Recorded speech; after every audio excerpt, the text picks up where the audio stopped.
Hi, my name's Maggie Spangler. I'm going to share something with you today.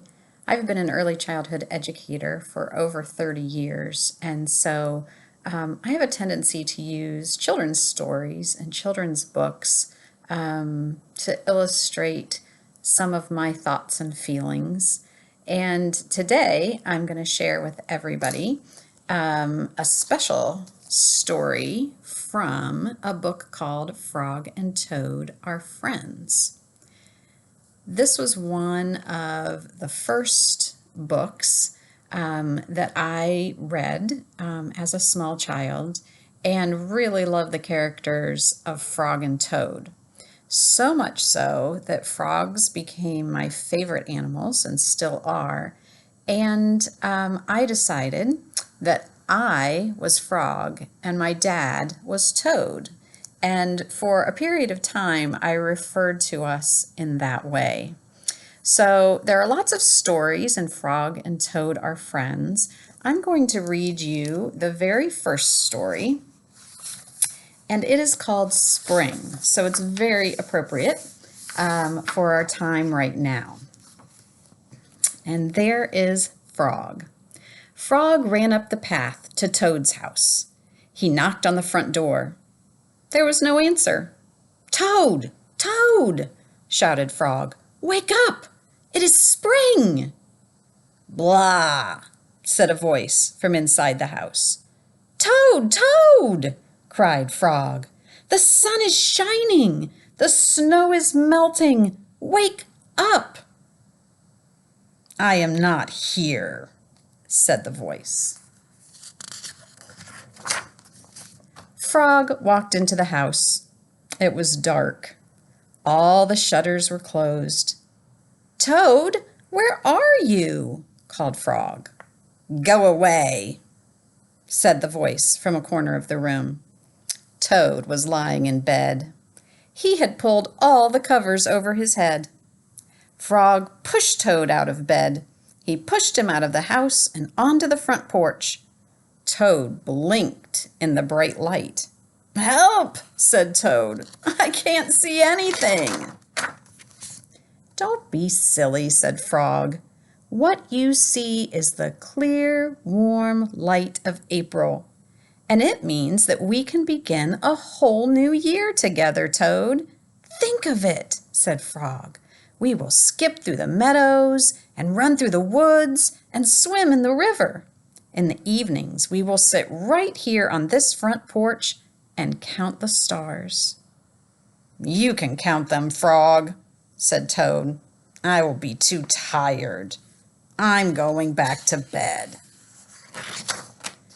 Toad went back into the house. He got into the bed and pulled the covers over his head again. "But Toad," cried Frog, "you will miss all the fun." "Listen, Frog," said Toad. "How long have I been asleep?"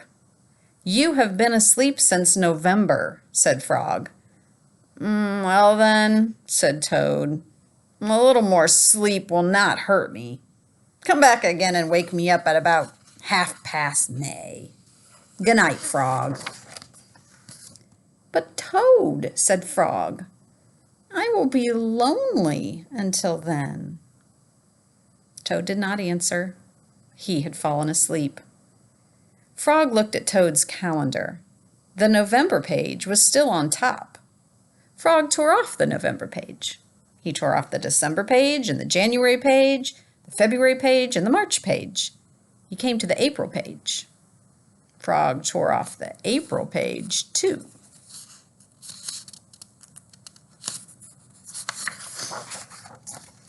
Then Frog ran back to Toad's bed. "Toad! Toad! Wake up! It is May now." "What?" said Toad. "Can it be May so soon?"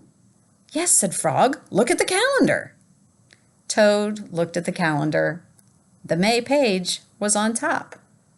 "Why, it is May," said Toad as he climbed out of bed. Then he and Frog ran outside to see how the world was looking in the spring.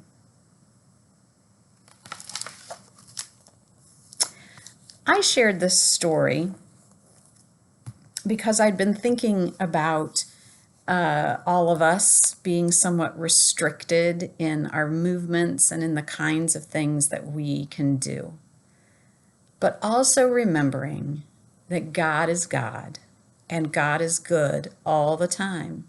And God's creation is right outside our door. And we can go out anytime and experience it. We don't need to go to special places to experience God's creation because it's right here. It's all around us in every little thing that we see. We don't need to do big, grand things. We just need to do the small things that we can do to remember God and what God is doing in our lives, and to use that remembrance to help other people in the best ways we can. Small ways or big ways, it doesn't matter. But like Toad, we can't just hide our heads under the covers. It's spring. It's time to get up.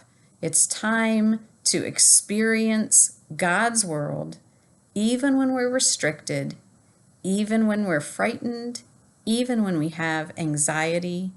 Especially at those times, we need to remember that God is God and God is good.